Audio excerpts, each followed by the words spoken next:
Hello, I'm Denver Henderson, Assistant Director of the Williams County Public Library, bringing you another episode of Oddly Peculiar.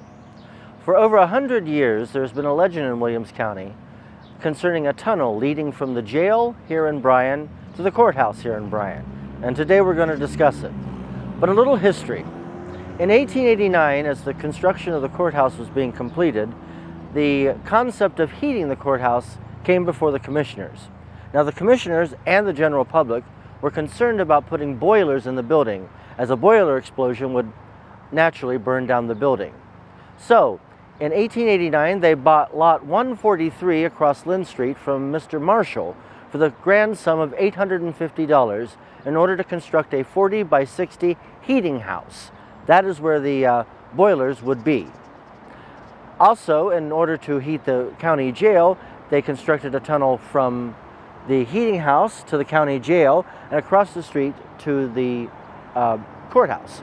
The pump house was located where Endless Creations is now located. Before that it was Gorney Winsler. The pump house was torn down. They built the Masonic Lodge that became Carol Ames.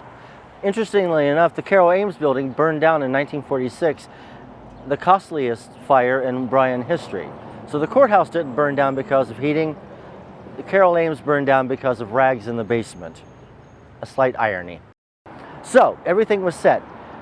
It was going to use what is called a fan system in order to get the heat over to the jail and over to the courthouse. Now, here's where the interesting thing comes in. Over the years, it was said, in order to transport prisoners from the jail to the courthouse, instead of parading them through the streets, the sheriff would bring them through the tunnel system. How did they get around the fan? And by the way, if it was winter and they were being transported, how did they get through all that heat?